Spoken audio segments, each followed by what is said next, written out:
네, 반갑습니다. 네, 저는 여수아산지 이인성 간사이고요. 오늘 출애굽기 말씀 같이 나누고자 합니다.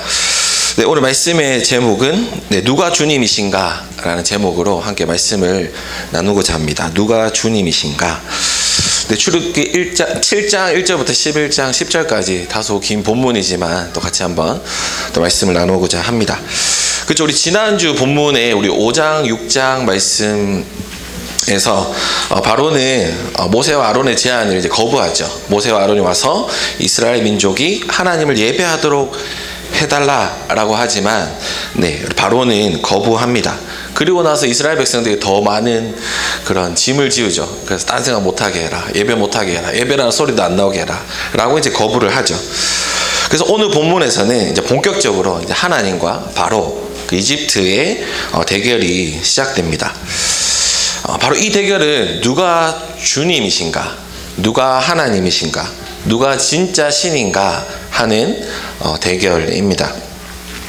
먼저는요, 우리 7장 9절에서 13절에 이제 이적에 대한 이야기가 나오거든요.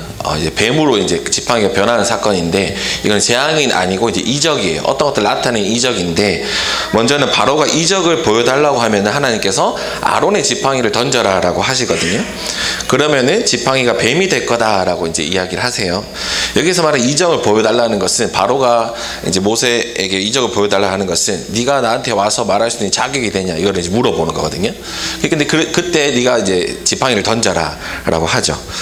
근데 여기에서 이제 뱀으로 번역된 단어가 이제 뱀이라기보다는 조금 무시무시한 파충류로 번역하는 게 좀 더 맞아요. 왜냐하면 우리 4장에서는 뱀이라고 하는 원어가 나하시라는 단어인데, 여기에서는 원어가 탄인이거든요. 탄인이라는 것은 욥기에서는 시면의 괴물, 바닷속의 괴물, 바다의 혼돈을 상징하는 리워야단을 연상시키는 괴물로 번역되는 단어가 이제 탄인이거든요. 여기에서는 이제 탄인을 사용했어요. 에스겔서에서도 탄인을 바로를 상징하는 걸로 이제 사용하거든요. 그러니까 이 무시무시한 그런 바로의 그런 바로와 바로의 권력을 바로 이 탄인이라는 단어를 통해서 이제 설명하고 있는 거죠. 여기서 요점은 바로의 권력과 바로, 그것이 바로 너희가 눈앞에 보는 저 탄인, 저 괴물이다 라고 이야기를 합니다. 그리고 이스라엘 자손에게 일으킨 혼돈의 상징인 거대하고 무시무시한 저 파충류, 저게 바로 바로다 라고 이야기하는 거죠.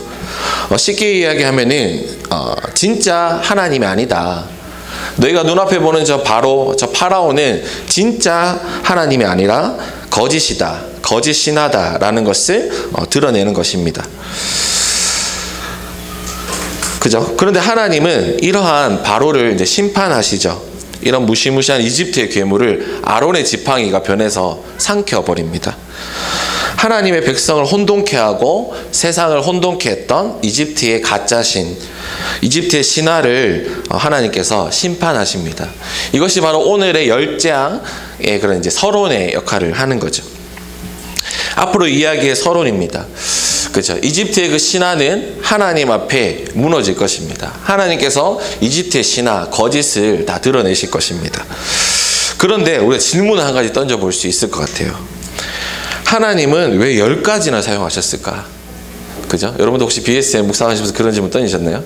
굳이 하나님이 열재앙 필요하셨을까? 한 9번째쯤 어둠을 확 내리셔가지고, 그죠? 그 당시에 태양신 라가 그 최고의 신이었거든요. 그냥 어둠 내리면 그냥 와, 끝났다, 우리 끝났다, 빨리 돌이켜야 된다 생각했을 거고, 야, 죽는다, 좀 있으면 장자 죽어 하고 바로 장자 죽이셨으면 바로 어떻게 보면은 하나님이 진짜 신이었구나 라는 걸 했을 텐데, 하나님께서는 그렇게 하지 않으시고 10번의 재앙을 이집트 땅에 이제 내리십니다. 왜 하나님께서는 바로 심판하지 않으시고 10번의 재앙을 그들에게 내리셨을까요? 그것이 바로 오늘 같이 이야기하고 싶은 내용의 본론인데요. 첫 번째는 하나님께서는 누가 만물의 주님인지를 알려주시기를 원하셨습니다. 누가 만물의 주님이신지, 누가 하나님이신지, 누가 진짜인지를 하나님께서는 알려주시기 위해서 10가지 재앙을 사용하셨어요. 우리 출애굽기 첫 부분에 보면은 아무도 여호와 하나님 모른다 이렇게 이야기하거든요. 그래서 10가지 재앙에서 하나님께서 의도하신 목적은 우리 9장 17절 뒷부분에 나온 것처럼 너에게 나의 능력을 보여주어 온 세상에 나의 이름을 널리 알리려고 한다 하는 데 있었어요. 그러니까 하나님이 누구신지 알리기 위해서 이 10재앙을 사용하시는 거죠. 근데 첫 번째는요, 이제 하나님께서 알려주시는 그 대상이 있는데요. 첫 번째는 바로 이집트 바로에게 하나님이 누구인지 알려주기를 원하셨어요. 바로 이 10재앙을 통해서 이집트 사람들에게 이야기하는 거죠. 너희가 믿고 있는 저 바로의 그런 신화, 바로의 이야기, 그것이 가짜다, 그것이 거짓이다, 신화다 라는 것을 이집트 사람에게도 알려주는 것이었고요. 바로에게도 알려주시는 거였죠. 바로에게도 네가 지금까지 살아오는 너의 이런 체계들, 네가 신이라고, 반신반인이라고, 태양신 라의 현현이라고 얘기했던 이 체계가 거짓이다 라는 것을 이 10장을 통해서 알려주시기를 원하셨어요. 그렇죠. 우리 5장 2절에 보면은 우리 지난주 본문인데 바로는 처음에는 자신은 여호와를 알지 못한다고 했어요. 그죠? 우리 여호와 하나님을 이렇게 예배해야 됩니다라고 하니까 이제 바로가 얘기하는 거죠. 뭐 어쩌라고? 누군데 그게? 너희 뭐 노예의 하나님, 히브리 하나님 어쩌라고? 나는 태양신을 믿는 태양신 현현인데 그렇게 이야기하는 거죠. 파라오에 대해서 조금만 설명드리면은 파라오는 자기가 태양신 라, 특별히 그 당시에 태양신 라에 플러스 돼 있었어요. 아문이라는 게 플러스 돼 있었거든요. 조금 어려운데 이 아문이라는 신은 누구냐면은 원래 이집트가 남북으로 나눠져 있었는데 이제 남쪽이죠. 남쪽에 테베라는 지역을 중심으로 해서 이게 통일이 돼요. 근데 그 당시에 고대 사람들의 신관이 어떻게 썼냐면은 이 테베를 통해서 이게 통일이 됐다는 거는 테베의 신이 승리했다. 테베의 신이 이 모든 것을 통일하기 가장 강하다라고 생각했거든요. 이 테베의 신이 아문이었어요. 근데 태양의 신이 가장 강력했잖아요. 이 아문이랑 이제 라가 합해져서 아문라라고 이제 이야기를 해요. 그러니까 이 이집트 파라오는 나는 아문라의 현현이다라고 이야기했거든요. 뭐냐면은 나는 인간이지만 그런 인간으로 현현했다. 나는 신인데 인간의 모습을 입고 왔다라고 이야기하는 거예요. 그래서 이 파라오를 만나려면 어떻게 해야 되냐면요. 파라오가 이 코브라 뱀 있는 이 왕관을 딱 쓰고 있어요. 누구를 만날래 그러면은. 그리고 이렇게 갈고리를 들고 있어요. 한쪽에 이제 도리깨를 들고 있어요. 이렇게 딱 가만히 있어요. 누가 오면 만나려고 하면 얘기를 해야 되잖아요. 직접 얘기하잖아요. 막 저 옆에 있는 총리 대신이 있어요. 총리 대신이 대신 이제 그 파라오의 이야기를 대신 전해줄거든요. 왜냐하면 이 사람은 신이기 때문에, 나는 신이기 때문에 직접 너에게 이야기하지 않는다라고 이야기하거든요. 그래서 여기 있는 옆에 총리 대신이 대신 말해줘요. 근데 그 항상 앞에 무슨 용어가 있었어요. 무슨 아문라의 현현이며 뭐 어떤 신의 현현 누구. 근데 이게 아마 15세기 BC 15세기라고 생각되어지는데 그러면 아멘호테프 2세거든요. 그런 아멘호테프가 이르노니라고 이야기하면서 대언자가 계속 이야기하는 거예요. 그 정도로 어떻죠? 이 파라오는 강력한, 어떻게 보면 그 당시에 그 BC 15세기면은 이집트의 최전성기였거든요. 그때 그 주변국을 다 통일하고 속국으로 삼고 남북을 통일했던 가장 강력한 시기였어요. 그런 시기, 우리가 가장 강력한 시기에 내가 믿는 신, 그 신의 현현이 나 파라오인데 우리의 그런 노예였던 히브리 너희의 하나님 어쩌라고, 약간 이런 분위기인 거예요. 그러면서 그 바로는 나는 하나님 알지 못한다, 여호와 하나님 알지 못한다라고 이야기하는 거죠. 그런 파라오에게 하나님께서 재앙을 통해서 내가 누구인지, 누가 이 만물의 주인인지를 이제 알려주시는 거죠.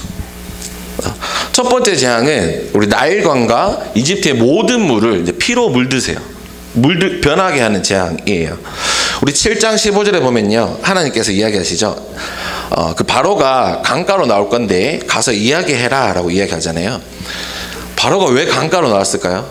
혹시 여러분들 질문 던져보셨나요? 바로가 왜 강가에 나왔을까요? 아침에 강가에 왜 나왔을까요? 아침 공기 상쾌한데 우리 강가에 한번 조깅, 러닝 크루 한번 달릴까? 뭐 산책 이렇게 나갈까? 이렇게 해서 강가에 나온 게 아니었거든요. 바로가 강가에 나온 이유는 뭐냐면은 바로 그 나일강의 신이 하피였거든요. 하피의 신에게 우리 이집트를 또 축복해 주세요. 우리 이집트를 잘 다스려 주세요. 그리고 그것을 그것을 위해서, 축복을 빌기 위해서 그 강가에 나와 있는 거예요. 이 사람은 그 바로는 반신반인이라고 했잖아요. 내가 신의 현현이기도 하지만 대사제였어요. 이집트는 다 신론이었잖아요. 그래서 많은 신들을 이 사람이 사제가 어떤 거죠? 대사제로 신을 잘 섬기는 사람이어야 됐어요. 그래서 그것을 하기 위해서 나일 강가에 와 있는 거죠. 하피 신을 섬기기 위해서. 여기 조금만 자세하게 설명드리면, 하피 신은 어떤 신이냐면은 나일강의 범람을 주관하는 신이라고 했어요. 이집트는 정기적으로 나일강이 범람했어요. 이집트가 사막으로 되어 있잖아요. 그 중간에 나일강이 있는데 7월에서 9월 사이에 범람했어요. 넘쳐났다는 거죠. 그래서 주변에 나일강 강가로 막 이제 흙들이 막 흘러갔다가 9월쯤 되면 정기적으로 내려가요. 어때요? 범람하면 어떤 일이 날까요? 이제 좋은 흙들, 농사짓기 좋은 까만 흙들이 그 강가 주변에 이제 깔린다는 거죠. 그러면 어떻게 될까요? 이 이집트는 땅이 너무나 옥토밭이 되는 거예요. 그래서 이집트 땅에는 1년에 산모자까지 가능했대요. 그 당시에 BC 15세기라고 하면은 농사를 1년에 3번 지을 수 있어요. 이건 정말 강력한 그런 경제력이었거든요. 강력한 그런 경제력을 바탕으로 해서 또 군사적인 아멘호테프 2세의 아버지가 한 7번의 원정을 다니면서 주변을 다 조용하게 처치했죠. 그리고 아멘호테프보다 3번 정도 직접 원정을 갔다라고요. 아멘호테프 2세가. 그 정도의 강력한 군대가 올 수 있었던 것은 나일강의 그런 경제력, 특별히 하피 신이 범람해가지고 정기적으로 범람하고 또 낮춰주고 해서 우리를 이렇게 보살펴줬다라는 그 배경이 깔려 있었거든요. 그리고 나일강에 그런 어부들도 있었어요. 물고기를 잡는 사람들이 있었는데 그 사람들도 아침에 배 타고 항상 나갈 때부터 이제 하피 신의 축복을 빌면서 이제 거기 이제 나갔었죠. 그 정도로 그 나일강이라는 곳은 어떻게 보면 이집트의 핵심 중에 핵심이었어요. 그런데 어떻게 되죠? 여러분, 나일강이 어떻게 됩니까? 나일강이 피로 물들어요. 하나님께서 이집트 하피 신이 다스리는 걸로 여겨졌던 나일강, 이집트의 중심, 그 사막의 한가운데 그 나일강이 없었다면 이집트 땅은 황폐한 땅이었어요. 그 땅에 그 나일강을 피로 물들여 버리십니다. 그 물고기들이 다 죽게 되죠. 강물에서 냄새가 나게 돼요. 이집트 사람들이 그 강물을 마시지도 못하게 돼요. 이것은 무엇입니까? 이집트의 풍요의 신이라고 말하는 그 하피 신이 이 나일강을 주관하는 것이 아니라 하나님께서 이 나일강을 주관하신다, 하나님께서 이 나일강을 다스리신다 라는 것을 이집트 사람들에게 알려주시기 위함이었다는 거죠. 하피 신이 너희 잘 먹고 잘 살게 해주는 거 아니야, 하나님께서 이것을 너희에게 주신 축복이야 라는 것을 재앙을 통해서 알려주신 거죠. 그렇죠? 영적으로 좀 민감한 사람이라면, 영적으로 좀 분별력이 있는 사람이라면 이때 돌이켜야 됐어.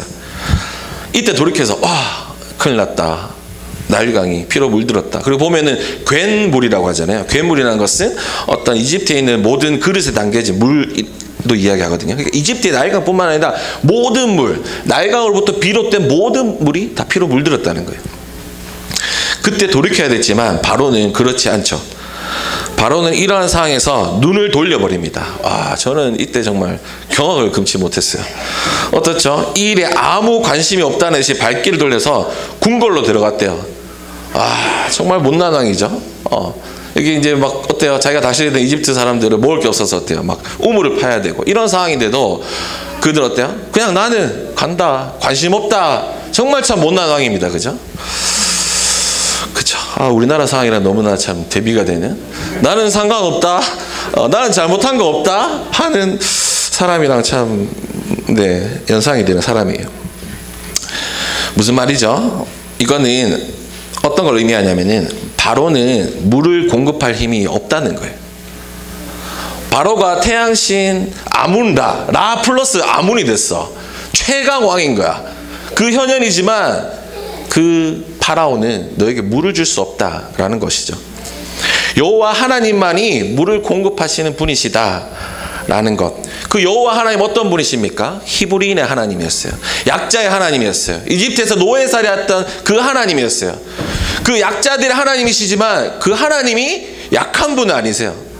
바로 그 나일강을 피로 물들게 할 수도 있고, 범람케 할 수도 있고, 풍요를 줄 수도 있고, 그걸 주관하시는 분, 진짜 주인이 하나님이시다라는 것을 알려주시는 거죠.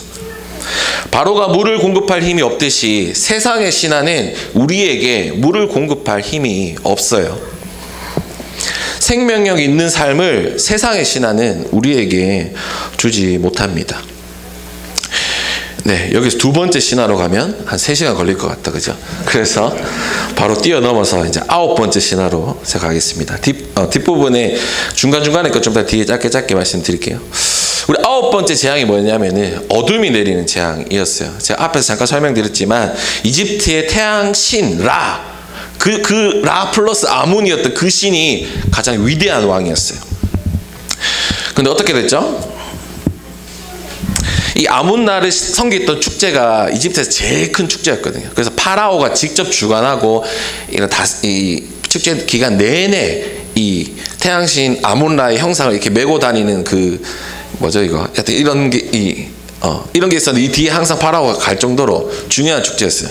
근데 이제 그 신이 끝난 거예요.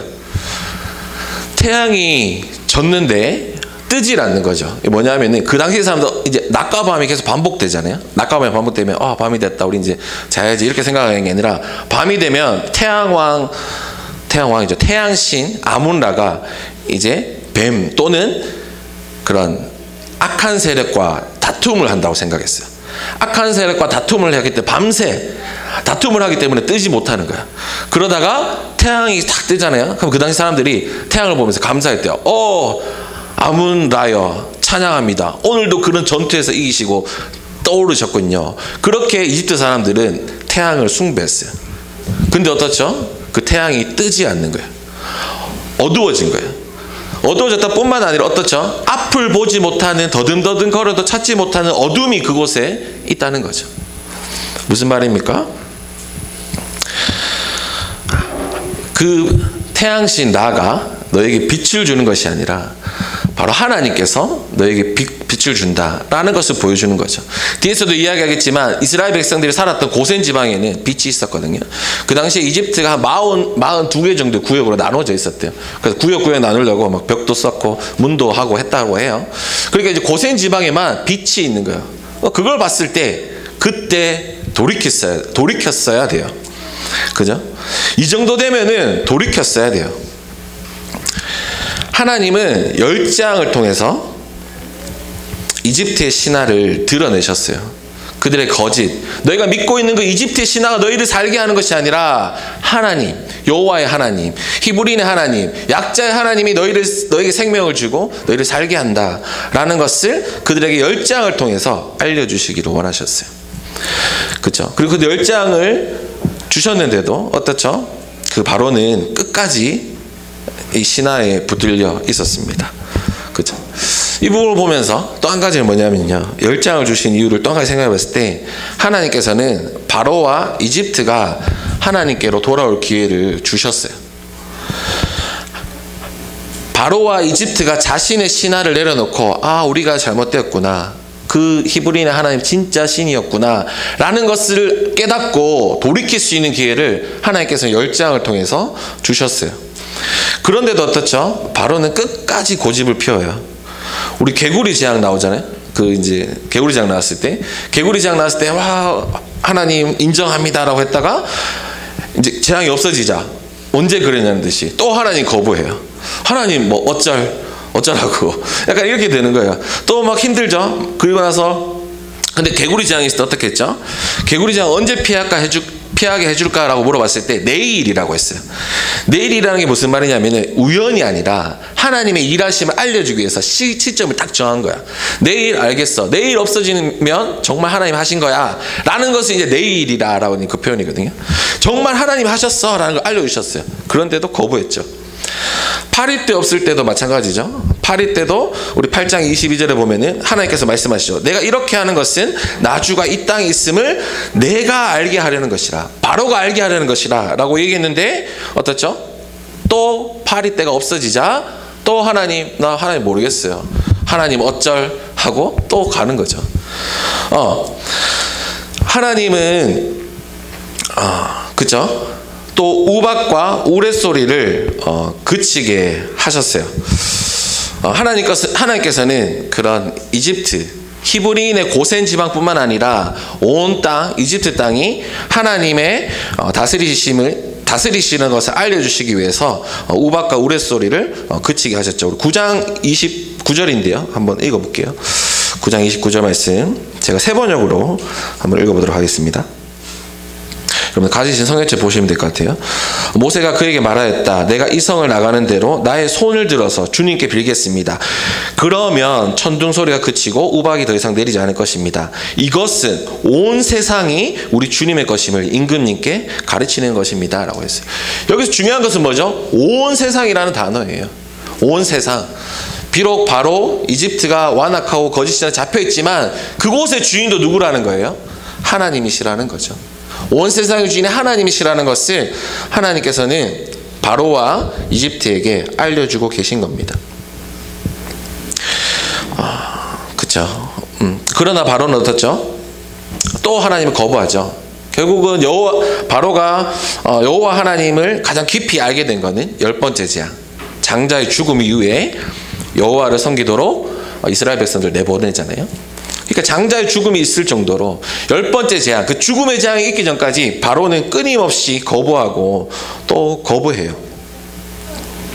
앞에서 얘기했던 것처럼 고대 사람들의 신관을 이해해야 되는데요. 아까 얘기했던 것처럼 테베 지방이 승리했다. 그러면은 테베를 다스리는 신이 온 세상의 주인이다, 강력하다 이렇게 생각했다라고 했잖아요. 그것이 아니라 하나님이 너희 이 진짜 신이다라는 것을 계속해서 모세와 아론을 통해서 이 재앙을 통해서 애굽 사람들에게 하나님께서 알려주시는 거죠. 그리고요, 참 놀라운 것은요, 하나님께서는요, 돌이키는 이집트 사람을 보존하시잖아요. 우리 우박 사건은 어떻습니까? 9장 20절, 21절을 보면요. 9장 20절, 21절. 바로의 신하들 가운데 주님의 말씀을 두려워한 사람들은, 하나님의 말씀을 듣고 이제 두려워하는 사람들이 생겼어요. 그 사람들은 자기 종들과 집짐승들을 집안에 피하게 했어. 그들은 어떻죠? 하나님께서 그들을 보존하셨어요. 그러나 주님의 말씀을 마음에 두지 않는 사람들은 자기 종과 집짐승들을 그대로 내버려 두었습니다. 결국 뭐죠? 하나님의 말씀을 듣고 반응하는 사람들을 하나님께서 보존하시지만 그렇지 않은 사람들은 스스로 그 재앙의 길로 걸어간다는 거죠. 하나님께서 분명히 경고하셨음에도 계속해서 반복해서 얘기했음에도 불구하고 돌이켜라, 돌이켜라, 돌이켜라 했지만 거부하는 사람은 스스로 그 재앙의 길, 스스로 참 힘든 길을 재앙의 길로 가는 거죠. 여기서 우리가 이제 바로의 완악함이라는 것을 우리 한번 생각해 볼 필요가 있어요. 여러분, BSM 하면서 가장 어려우신 부분 중에 하나가 바로의 완악함이었을 것 같아요. 그렇죠? 바로의 완악함이 한 17번 정도 나옵니다. 17번 정도 나오는데 초반에 이제 한 5번째 재앙까지는 바로가 어떻게 스스로 막 이렇게 자기의 마음을 완악하게 했다 이렇게 표현되는데 이제 6번째부터 10번째 가면은 하나님께서 그 바로를 이제 완악하게 하셨다 이렇게 표현되기도 하거든요. 이 부분이 참 우리를 헷갈리게 하는 부분인데요. 근데 이것을 이렇게 해석할 수 있을 것 같아요. 첫 번째는 하나님께서 바로의 마음을 먼저는 완악하게 하셨다는 것은 하나님께서 이 바로가 하는 그런 악한 행동들 이런 것들조차도 하나님의 통제권 안에 있다라는 거죠. 바로의 그런 완악함들, 악함들 이거 하나님의 통제 밖에 있는 것이 아니라 하나님께서 이 바로의 그런 악함들 이런 것들도 이제 통제하신다는 거죠. 그리고 또 한 가지 의미는 뭐냐면은 바로가 나는 선하게 살래요. 하나님, 나 이제 잘 믿겠습니다. 라고 했는데 하나님께서 안 돼. 너는 악하게 해서 내 뜻을 드러내야 돼. 이렇게 하신 것이 아니라 바로 스스로가 계속해서 완악한 선택을 반복해서 하도록 하나님께서 내버려 두셨다는 거죠.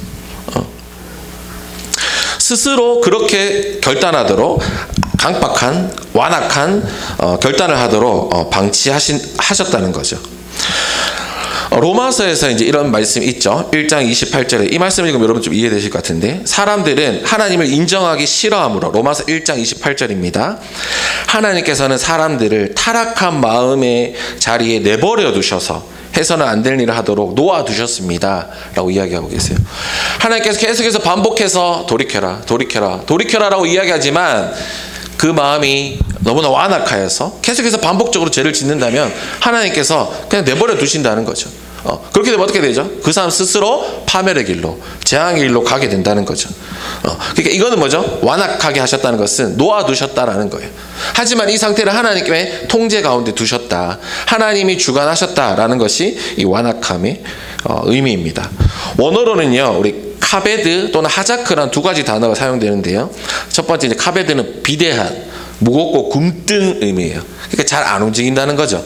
말씀을 들어도. 두 번째 하자크는 집요하다, 강하다, 집착하다 이런 의미예요.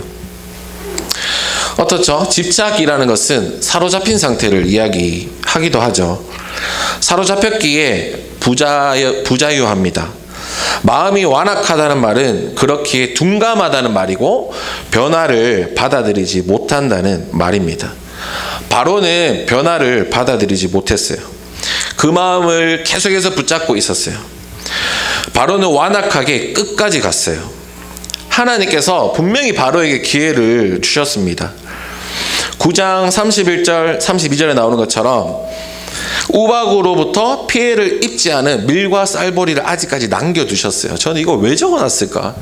밀과 보리를 왜 이거 남았다고, 이건 아직 피해 안 입었습니다, 왜 적어놨을까라고 생각해봤는데 연구해보면서 하나님께서 또 살 길을 남겨두셨다는 거죠. 네 돌이켜라. 그러면 이제 재앙이 멈춘다. 네 또 살 길이 있다. 근데 네 계속 가잖아. 네 재앙이 있어. 돌이켜라는 하나님의 그런 마음이 있다는 거죠. 놓으면 모든 것이 무너질 것처럼 바로는 생각했어요.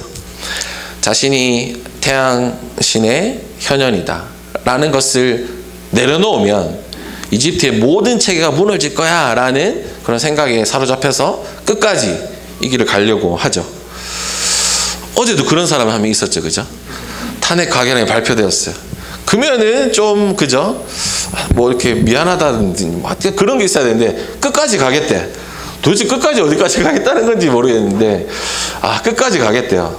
이런 완고함들, 고집스러움들 바로에게 있었어요. 이거 놓으면 다 무너진다. 나의 이 신하들, 이 나일강의 하피신 그런 태양왕 신의 라의 현현이 난데 나 이 거짓 신하 내려놓으면 나는 다 무너질 거야. 나라는 존재는 사라질 거야 라고 바로는 생각했던 것 같아요. 근데요, 참 재밌는 건 뭐냐면요, 이미 무너졌어요. 이미 이집트의 체계는 붕괴됐어요. 10장 7절 제가 한번 읽어볼까요? 바로의 신하들이 바로에게 말하였다. 언제까지 이 사람이 우리를 망하게 하는 함정이 되어야 합니까? 이 사람들을 내보내서 그들의 주 하나님을 예배하게 하심이 좋을 듯 합니다. 임금님께서는 아직도 이집트가 망한 것을 모르고 계십니까? 라고 지금 누가 이야기하는 거죠? 신하들이 이야기하는 거예요. 신하들이 누구한테 얘기하는 거죠? 코브라를 쓰고 도리깨를 들고 연기가 있네. 나는 신의 현현이다 라고 했던 그 파라오에게 지금 항의하고 있는 거예요. 상상조차 할 수 없는 일이죠. 이미 이집트의 체계 무너졌어요. 다 무너졌어. 자기만 몰라요. 바로는. 그쵸?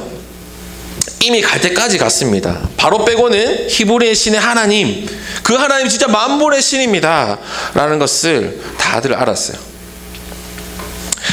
참 이 완악함에 대해서 제가 너무 길게 얘기했는데 이 이야기를 한 이유는 우리 안에 혹시 이런 완악함이 없나요? 우리 안에 바로처럼 약간 버티고 있는 그런 영역들이 없나요? 하나님 앞에 나 이거 내려놓으면 하나님 딴 거 다 되는데 이거 안 돼요. 나 지금까지 살아왔던 이 신하들 이거는 못 내려놔요. 이거는 못 내려놔요. 하나님 딴 거 다 되지만 이거는 안 돼요 라고 했던 버티고 있는 영역들이 우리 가운데 있지 않습니까? 바로의 완악함처럼 하나님 앞에 변화되기를 거부하고 영역들이 있지 않습니까? 바로는 자신의 신하를 붙들고 놓지 않았어요. 그것을 내려놓으면 무너질 것처럼 생각했어요. 우리가 붙들고 있는 신하들이 없습니까? 우리의 모습 가운데 변화되지 않는 모습들이 있다면 한번 돌아봤으면 좋겠습니다. 그렇죠? 한결같아요. 윤 씨는 정말 한결같아요. 저는 선거 때부터 봤거든요. 저 사람이 왕자 할 때부터 저 사람 좀 이상한데 끝까지 이상하더라고요. 정말 완악하잖아요. 이 완악함, 아까 이 완악함의 원어에 대해서 말씀드린 이유가 무거워, 굼떠, 변화되기 싫어해. 나 가만히 있을래. 건드리지 마. 나 가만히 있을래. 노터치. 나 안 들어. 뭐 피로 물들었어. 나 들어간다. 공부를 들어가는 사람이에요. 그것이 완악함이에요. 혹시 우리도 하나님의 말씀 앞에 혹시 우리도 그런 모습들이 있진 않나요? 하나님 안 들어요. 우리 아들 요즘에 미워병이 걸려가지고 한솔아 이걸 하지 마라. 아빠 미워. 하고 그냥 가버려. 그냥 듣진 않아. 그런 것처럼 우리는 혹시 나의 그런 바람들, 나의 그런 원함들과는 반대되는 하나님 이러해라 했을 때, 하나님 미워 하고 안 듣고 그냥 가고 있고, 나는 여전히 그냥 내가 살던 대로, 여전히 내가 붙들었던 대로, 그것이 세상의 거짓의 신화임에도 불구하고 여전히 놓지 못하고 있는 우리의 그런 완악함들, 거짓 신화들, 그런 것들을 혹시 우리가 어떻게 잊지 않나요? 요 내용은 뒤에서 조금 더 하도록 하겠습니다. 그렇죠? 또 하나님께서 10장을 주신 이유는 또 한 가지는요, 이스라엘 백성들을 위해서 10장을 주셨어요. 이스라엘 백성을 향해서도 하나님이 누구신지 알려주기를 원하셨어요. 이스라엘이 여호와를 알게 되기를 원하셨습니다. 우리 출애굽기 생각해 볼까요? 출애굽기 원독자가 누구였을까요? 1차 독자가 우리는 아니잖아요. 1차 독자는 바로 이스라엘이었어요. 이스라엘 민족들이겠어요. 그들에게 출애굽기 이야기를 들려주고 싶었어요. 따라서 이스라엘 자손들은 하나님의 뜻을 깨닫는 것이 매우 중요한 일이었어요. 6장 7절 제가 한번 읽어볼게요. 세 번역으로 읽어보면은, 그래서 너희를 나의 백성으로 삼고 나는 너희의 하나님이 될 것이다. 그러면 너희는 내가 곧 너희를 이집트의 강제 노동에서 이끌어낸 너희의 하나님임을 알게 될 것이다 라고 하나님께서 이야기하십니다. 또 10장 2절에 보면은, 뒷부분에 보면은, 또 내가 주님임을 너희에게 가르치려고 그렇게 한 것이다 라고 계속해서 이야기하고 계십니다. 이스라엘 백성들에게 누가 하나님이신지, 누가 만물의 창조주이신지 알려주기를 원하셨습니다. 이 10장을 통해서. 너희가 400년 동안 살았잖아요. 그렇죠? 그들이 400년 동안 살았어요. 그 파라오가 지배했던 그 400년 살았다고 생각해봐요. 그들이 정체성을 지키고 있다는 것도 너무나 대단하지만, 또한 그들 가운데 혼합주의도 있었을 거예요. 파라오와 같이 그런 파라오의 질서를 따랐던 마음이 있었을 거예요. 우리 나중에 뒤에서 보면 그렇잖아요. 막 원망하잖아요. 광야에서 죽이려고 이집트에서 우리 끌어냈냐, 이집트에서 고기 먹었을 텐데, 막 이런 얘기 하잖아요. 이런 얘기 하는 거 보면은 그들도 그들 안에 있는 거짓 신화를 하나님께서는 또 벗겨내기를 원하셨어요. 우리 7장 4절을 보면은 하나님께서 이스라엘은 나의 군대요, 나의 백성이다 라고 이야기하십니다. 그들은 바로가 지배하는 세상의 노예가 아니라 하나님의 군대요, 하나님의 백성입니다. 바로 이 10장을 통해서 이런 것들을 알려주시기를 원하세요. 근데 이게 400년 동안 이집트의 문화에 젖어 있었던 이 사람들은 거짓 신화가 있었다는 거 어디에서 알 수 있냐면은, 나중에 뒤에 가서 다시 하시겠지만, 우리 황금 송아지 만들잖아요. 시내산에 도착하고 나서 이제 모세가 올라가는 동안 황금 송아지를 만들어요. 근데 아론도 같이 동조하거든요. 저는 제일 처음에, 그리고 이거를 하나님이라고 섬기자 이렇게 얘기하는 게, 저는 최근에 연구해서 알았는데, 그전까지는 야 정말 바보가 왜 이거 인형 같은 거 황소 인형 만들어 놓고 하지? 라고 생각했는데, 첫 번째는 황소라는 신상 자체가 이집트의 신이었잖아요. 이집트에 황소신이 있었거든요. 또 한 가지는 이집트의 문화 중에 뭐가 있었냐면은, 이런 형상을 많이 만들잖아요. 그 피라미드 앞에도 이런 형상들이 있는데, 그런 형상들을 만든다라고 하는, 그 만든다라는 그 원어 자체에 어떤 이런 영혼을 불어넣는다, 신의 현현을 불어넣는다, 이런 의미도 있다라고 해요. 그 원어 자체의 의미에.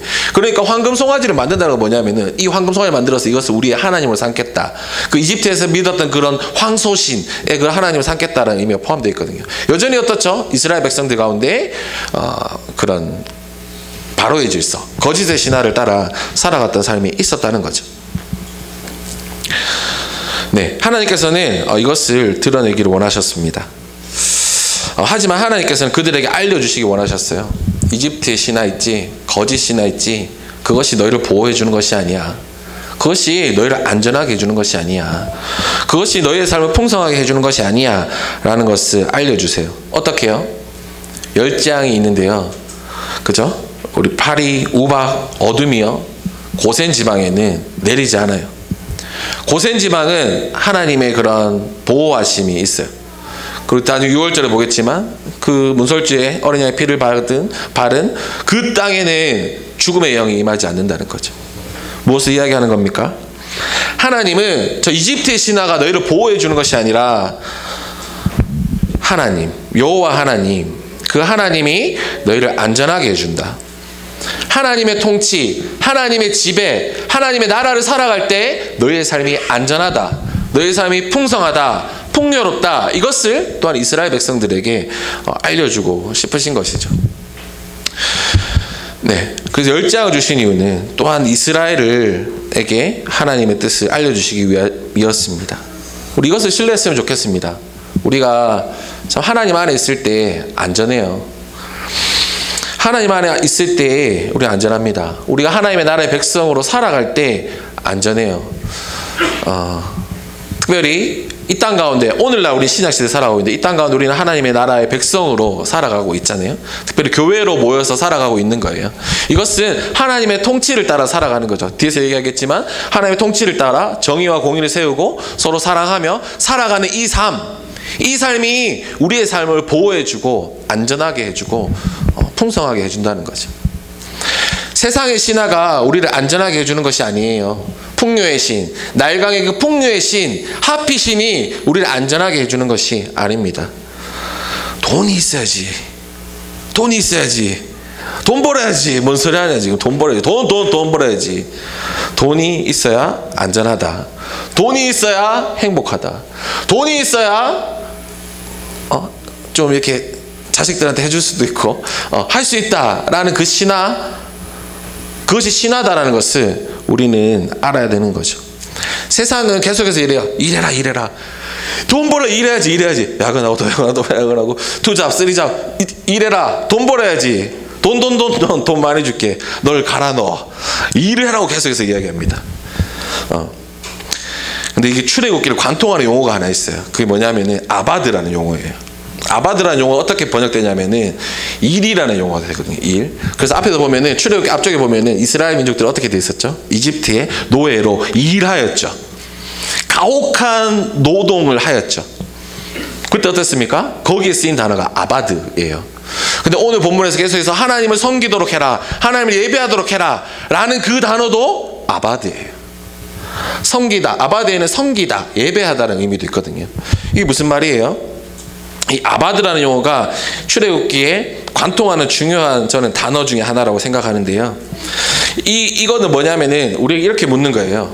이집트의 신화, 거짓 신화에서 이야기하는 그 아바드, 거기에서 세상의 신화를 위해서 노예가 되어서 일을 하며 살 것인가, 아니면 하나님이 다스리시는 세상, 하나님의 백성으로 하나님의 군대가 되어 하나님의 백성으로 일할 것인가, 아바드할 것인가, 섬길 것인가, 예배할 것인가 우리에게 묻고 있는 거죠.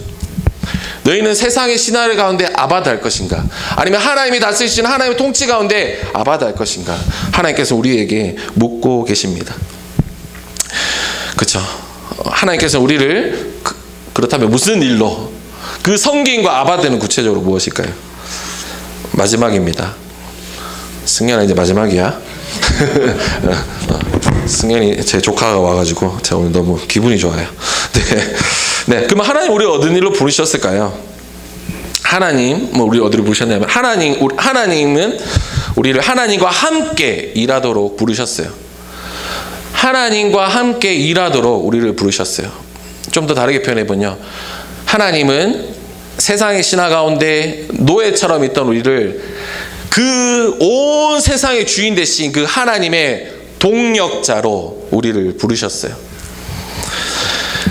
오늘 본문에 보면요, 하나님은 모세와 아론을 통해서 일을 하세요. 모세와 아론을 통해서 일을 하세요. 모세와 아론의 손을 통해서 일을 하세요. 모세와 아론의 지팡이를 통해서 하나님의 권능이 나타나요. 하나님이 그냥 하실 수도 있었지만 첫 번째, 세 번째, 또 여섯 번째까지는 그들의 지팡이를 사용하시거든요. 그것은 무엇이냐면은 하나님께서 그들과 함께 일하신다는 거죠. 그리고 여기 보면은 7장 1절이 다시 돌아가시면요. 네, 7장 1절에 보면은 하나님께서 이제 말씀하시잖아요. 모세에게 보아라, 나는 내가 바로에게 하나님처럼 되게 하고 너의 형 아론이 너의 대언자가 되게 하겠다라고 이야기했잖아요. 이거는 제가 아까 앞에 파라오 설명드렸죠. 파라오 이렇게 딱 있는 거, 그거랑 똑같죠. 무슨 말입니까? 이제는 그런 너희가 바로의 그런 노예, 그런 히브리의 찌질한 막 주눅든 그런 하나님이 아니라 너희가 눈앞에 보는 거짓 저 파라오, 저거를 깨뜨리는데 내가 너를 사용하겠다, 내가 너를 그 일에 불렀다라고 하나님께서 지금 응원하시는 거죠. 하나님께서는 우리와 함께 일하기를 원하세요. 하나님께서는 분명히 하나님께서 하십니다. 근데 우리를 통해서 하시기를 원하세요. 하나님은 우리의 행함과 우리의 순종과 우리의 실천과 우리의 기도를 사용하십니다. 하나님은 우리와 함께 일하세요. 특별히 하나님은 우리를 정의와 공의를 세우는 일로 부르셨습니다. 그죠? 여러분, 우리가 이제 매일 성경으로 이제 큐티하고 있잖아요. 지난주 이제 본문 아마 하셨던 분들은 소름! 하나님 말씀이 살아계셨다. 소름 끼치지 않았나요? 아모스 말씀이었죠. 5장 21절부터 24절 말씀. 저는 요즘에 여기 비전스쿨에 출근 비전스쿨에 애들이랑 같이 이렇게 지내고 있어요. 그래서 큐티를 같이 나누면서 소름이 끼쳤어요. 애들이랑 소름이 끼쳤는데 5장 24절 이렇게 얘기하죠. 너희는 다만 공의가 물처럼 흐르게 하고 정의가 마르지 않는 강처럼 흐르게 하여라 라고 이야기하고 있습니다. 그 앞부분은 어떤 내용이냐면요, 절기 행사 싫다, 예배 드린 거 다 갖다 치워라, 찬양 다 갖다 치워라, 이렇게 얘기하고 있어요. 남유다의 그런 목동이었던 아모스에게 하나님의 말씀이 임해서 북이스라엘의 그런 타락했던 예배, 여러분들 그렇다고 이게 주일 예배 다 때려치우라고 나가자, 이게 아닙니다. 여러분들 북이스라엘이 타락했던 그 상태들 막 잔치하고 하나님 뜻과 상관없고, 약자들은 막 눈물 흘리고 있는데 그거 막 상관없이 막 하나님 예배하고 있던 그 상황을 이야기하는 거예요. 거기에 대해서 그거 듣기 싫다, 집어치워라 라고 하면서 너희가 해야 될 건 뭐다 라고 이야기하시죠. 다만 공의가 물처럼 흐르게 하고 정의가 마르지 않는 강처럼 흐르게 하여라 라고 하나님 또 우리에게 말씀을 주셨어요. 그래서 여러분들, 저는 12월 3일 날 여러분들 어떻게 보내셨나요? 그날 이후로 저는 약간 잠을 못 자요. 자다가 자꾸 페이스북을 확인해요. 안 좋은 버릇이 혹시 뭔 일 있는가 아이가. 그날 제가 이제 카이로스 모임 끝나고 이제 집에 가려고 막 이제 영상 올리고 이제 가야지 10시 반에 이제 믿음숲 리더방에서 막 처음으로 막 올라왔어요. 계엄 막 이게 떴대. 계엄이래. 계엄? 그거 나 서울에 보면서 봤는데 뭐지? 가면서 막 이렇게 봤어요. 봤는데 어땠습니까? 계엄이라는 그 단어가 정말이더라고요. 그 실제더라고요. 그래서 집에 갈 수가 없었어요. 사무실에 계속 앉아 있었어요. 그래서 뉴스 봤는데 11시 이후로 돌아다니면 안 된대. 그래서 11시 넘었는데 내일 아침에 가야 되나 하면서 뉴스 계속 보고 있었어. 보고 있었는데 국회에서 갑자기 군인들이 막 나오는 거예요. 군인들이, 완전 군장한 군인들이, 707 특전사들이잖아요. 암살 요인하는 북한의 그런 김정은 이런 사람들 전쟁 나면 바로 암살하는 부대가 거기 있는 거예요. 큰일 났다. 내가 영화에서 봤던, 서울의 봄에서 봤던, 저 뒤에 보면 이제 대한민국 사라는 책을 제가 꽂아놨는데 한번 보시면은 수많은 사람들이 어렵게 죽어갔잖아요. 그런 불의한 권력 가운데 죽어갔잖아요. 5.18만 생각해도 어떻습니까? 그렇죠. 저는 이번에 너무 안타까운 게 그분 성함이 뭐죠? 박선원 의원님인가요? 그분도 그렇고 정청래 의원님, 정청래 맞죠? 정청래 의원님이 이제 법사위원 하면서 계엄이라는 게 어떤 건지 아냐고. 자기는 계엄 났을 때 이유 없이 끌려가가지고 그냥 물고문 당하고 4시간 동안 그냥 맞기만 했다고. 그게 계엄이라고. 그리고 유시민 그분도 얘기했죠.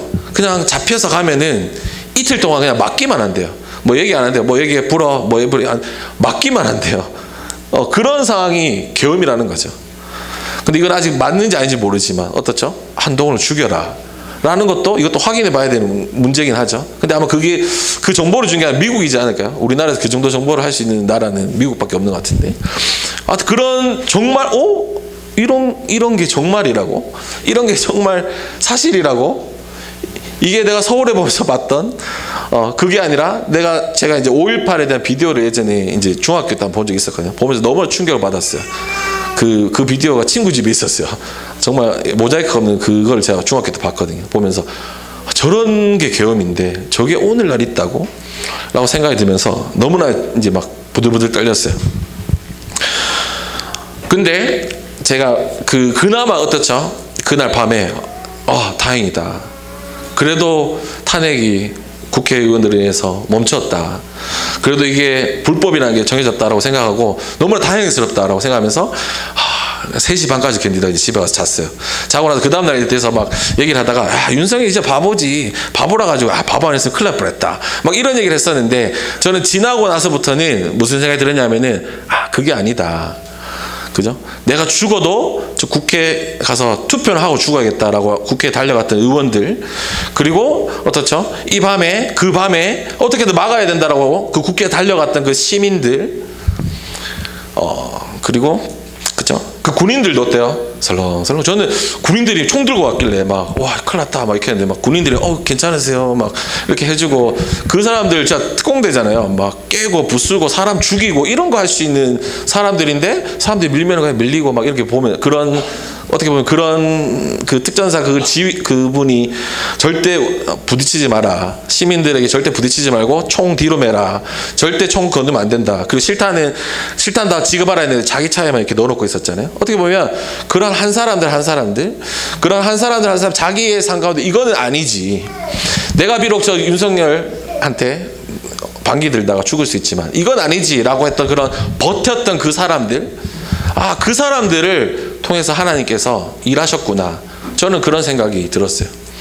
저희 교회 분들 또 함께 가실 수 있는 분들 동성로에 가서 같이 또 탄핵을 위해서 또 같이 했잖아요. 저도 저희 아이들 데리고 왔는데 저는 하나님께서 우리를 사용해서 하나님께서 하셨다고 생각해요. 근데 하나님께서 우리를 사용하셨어요.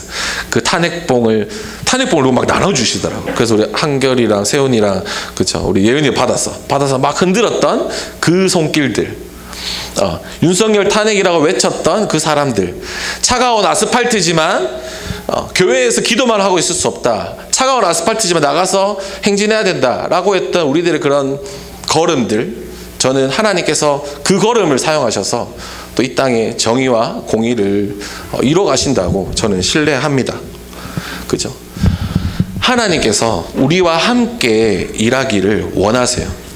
세상의 이야기, 세상의 신화의 이야기를 따라 살아가는 것이 아니라 어떻게 하면 내가 안전하게 살아갈 수 있지? 어떻게 하면 더 벌 수 있지? 어떻게 하면 내 요새를 더 견고하게 할 수 있을까? 여기 아둥바둥하면서 세상의 신화 가운데 살아가는 그 삶이 아니라 하나님의 정의와 하나님의 공의를 위해서 살아갔던 그 사람들의 걸음들, 그 손짓들, 그 외침들, 그 기도를 하나님께서 사용하셔서 하나님께서 일하세요. 우리가 이것을 신뢰하였으면 좋겠습니다. 세상의 거짓 신화가 아니라 우리와 함께 하시는 그 하나님. 모세가 움직일 때, 아론이 움직일 때 하나님이 움직이셨어요. 그 하나님. 우리의 작은 걸음이지만 우리의 행동, 우리의 순종, 우리의 실천, 우리의 기도를 통해서 하나님께서 일하심을 신뢰하고 하나님의 정의와 공의를 따라 살아가는 또 우리들이 되었으면 좋겠습니다. 네, 우리 같이 기도했으면 좋겠습니다. 네. 우리 같이 한번 찬양하고 우리 같이 기도했으면 좋겠는데요. 우리 찬양팀 나오셔서 같이 한번 찬양하고 기도했으면 좋겠습니다. 자, 미리 말씀 못